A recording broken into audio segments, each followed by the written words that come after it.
ഞങ്ങൾ അങ്ങനെ കല്യാണത്തിന് പോകാൻ വേണ്ടി റെഡി ആയിട്ട് ഇറങ്ങിട്ടോ. ഈ ആകാശം നോക്കിക്ക് എന്ത് ഭംഗിയല്ല കാണാൻ. ഇത് കണ്ടാൽ പിന്നെ എങ്ങനെ വീഡിയോ എടുക്കാതിരിക്കാൻ പറ്റും.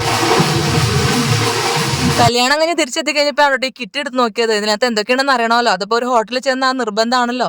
ഈ ചീപ്പും മറ്റേ ഷേവിങ് സെറ്റും ഒക്കെ നല്ല നാച്ചുറൽ ആയിട്ട് മരം കൊണ്ട് ഉണ്ടാക്കിയതായിരുന്നു കേട്ടോ. പിന്നെ ഞങ്ങൾ വേഗം കയറി കിടന്ന് ഉറങ്ങിട്ടോ. ഇനി ബാക്കി പരിപാടിയെല്ലാം രാവിലെ പോണം. ബ്രേക്ക്ഫാസ്റ്റ് കോംപ്ലിമെന്ററി ആണ്. ബ്രേക്ക്ഫാസ്റ്റ് ഞാൻ പറഞ്ഞ പോലെ തന്നെ കോംപ്ലിമെന്ററി ആയിരുന്നു കേട്ടോ. കുറെ ഐറ്റംസ് ഉണ്ടായിരുന്നു. പൂരിയും കിഴങ്ങുണ്ടായിരുന്നു, ഇഡ്ഡലി സാമ്പാറും ചമ്മന്തി ഉണ്ടായിരുന്നു, ബ്രെഡും ജാമും ഉണ്ടായിരുന്നു, ഉപ്പുമാവ് ഉണ്ടായിരുന്നു, മുട്ടക്കറി ഉണ്ടായിരുന്നു, പിന്നെ ഫ്രൂട്ട്സ് വേണ്ടവർക്ക് ഫ്രൂട്ട്സ് ഉണ്ടായിരുന്നു, കോൺഫ്ലെക്സ് ഉണ്ടായിരുന്നു. ഇഷ്ടമുള്ളത് എടുക്കാട്ടോ. എല്ലാവർക്കും ഇഷ്ടമുള്ളടത്ത് എല്ലാവരും കഴിച്ചിട്ടോ. പൂരിയും കിഴങ്ങറിയും കഴിച്ചു, പിന്നെ ഇഡ്ഡലിയും ചമ്മന്തിയും കഴിച്ചു, മുട്ട കഴിച്ചു. കിച്ചു പിന്നെ ഈ കോൺഫ്ലെക്സും കൂടെ എടുത്ത് കഴിച്ചിട്ടുണ്ടായിരുന്നു. അതുപോലെ തന്നെ സേമൊന്നും ചായ കുടിച്ചില്ല, അതുകൊണ്ട് ഈ ജ്യൂസാണ്. ഇന്നലെ കാണാൻ കയറാത്ത ഒരുപാട് കാര്യങ്ങളുണ്ട് കേട്ടോ. എല്ലായിടത്തും ഇന്നും നമുക്ക് പോകാൻ പറ്റിയില്ല. ഇപ്പൊ നമ്മൾ പോണത് അവിടെ ചെറിയൊരു തേയിലത്തോട്ടം പോലെ ഉണ്ട് കേട്ടോ.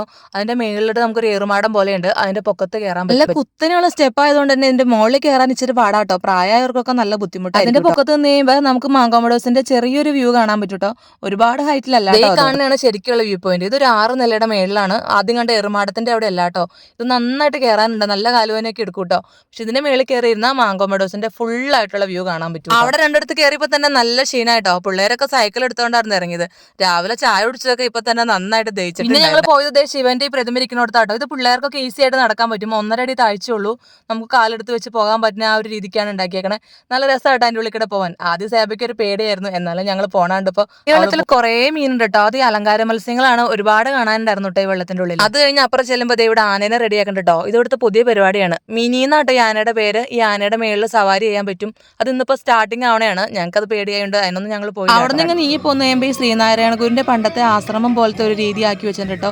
ശ്രീനാരായണ ഗുരുവിനെ 2 പേര് അവിടെ പ്രസംഗം കേട്ടുകൊണ്ടിരിക്കുന്ന രീതിയിലുള്ള ഒരു സംവിധാനം അവിടെ ആക്കി വെച്ചിട്ടുണ്ട് കേട്ടോ. ഒരു ചാണകം മെഴുകിയ തറയും അതേപോലെ തന്നെ ഒരു കുഞ്ഞു കട്ടിലും ഒക്കെ ആയിട്ട് ഗുരുവിന്റെ വീട് പോലെയാണ് അത് ആക്കി വെച്ചത്. അവിടെയൊക്കെ എപ്പോൾ ചെന്നാലും ഇങ്ങനെ പാട്ട് വെച്ചിട്ടുണ്ടാവും കേട്ടോ.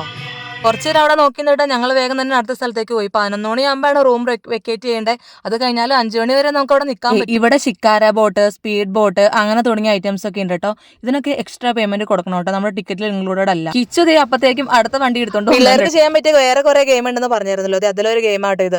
സേബയും കിച്ചും കൂടെ ഇതിനകത്ത് കയറിയിട്ടുണ്ടായിരുന്നു കേട്ടോ. ഈ വഞ്ചിൽ കയറണമെങ്കിൽ പേരൻസും കൂടെ വേണം കേട്ടോ. ഞങ്ങൾ 3 പേരും കൂടെയാണ് ഇതിനകത്ത് കയറിയത്. ഇത് കൂടാതെ വേറെ ഗെയിം ഉണ്ടായിരുന്നു കേട്ടോ. ഇതിനകത്ത് കുറച്ച് ആളുകളൊക്കെ ഉണ്ടല്ലോ കേട്ടുള്ളൂ. ഞങ്ങൾ 3 പേര് അന്നേരം ഉണ്ടായിരുന്നു. നമുക്ക് ചൂണ്ടിടാനുള്ള സൗകര്യം മൺചട്ടി നിർമ്മാണം എല്ലാം ഉണ്ട് കേട്ടോ. അതിനൊന്നും ഞങ്ങൾ പോയില്ല. അപ്പോഴേക്കും നമുക്ക് റൂം വെക്കേറ്റ് ചെയ്യാനുള്ള സമയമായിട്ടോ. ഞങ്ങൾ ഈ തവണ കയറിയപ്പോ വണ്ടിയുടെ മേളിലാണ് കയറിയത്.